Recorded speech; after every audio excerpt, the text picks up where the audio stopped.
नमस्कार दोस्तों, इस वक्त की बड़ी खबर ट्रंप के टैरिफ को लेकर आ रही है।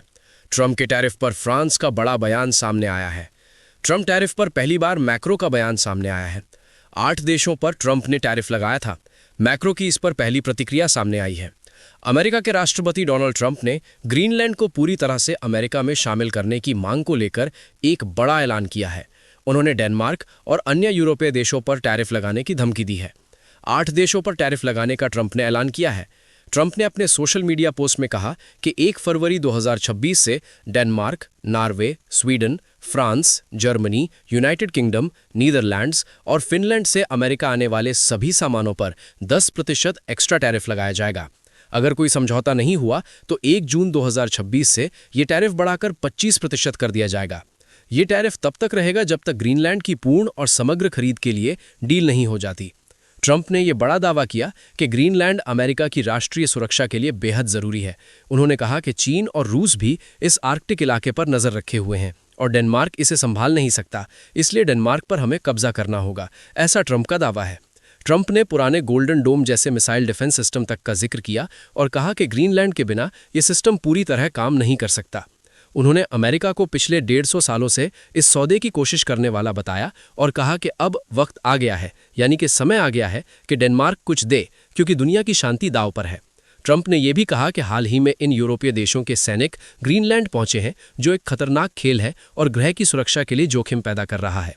इसी बात पर फ्रांस के राष्ट्रपति का बयान सामने आया। इमैनुअल मैक्रों ने ट्रंप की इस धमकी का सीधा जवाब दिया है।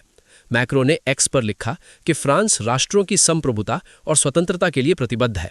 उन्होंने ये भी लिखा कि ना तो यूक्रेन में, ना ही ग्रीनलैंड में और ना ही कहीं और ऐसी स्थिति में कोई धमकी या इंटिमिडेशन हमें प्रभावित कर सकता है।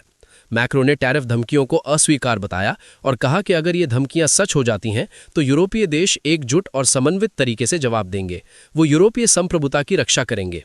मैक्रो ने कहा कि फ्रांस डेनमार्क के साथ ग्रीनलैंड में हो रहे एक्सरसाइज में शामिल है, क्योंकि ये आर्कटिक और यूरोप की सीमाओं की सुरक्षा से जुड़ा हुआ है।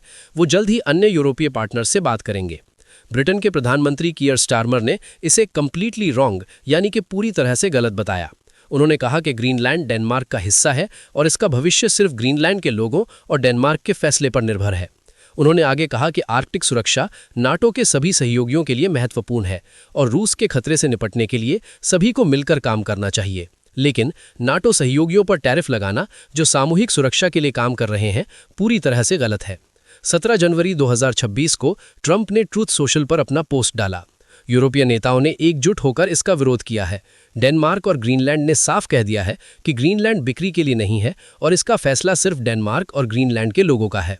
ग्रीनलैंड और डेनमार्क में हजारों लोगों ने हैंड्स ऑफ ग्रीनलैंड प्रदर्शन किए।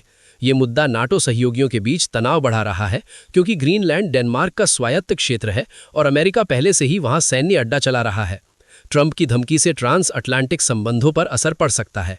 ट्रंप की धमकी को लेकर फ्रांस का पहली बार बड़ा बयान सामने आया है।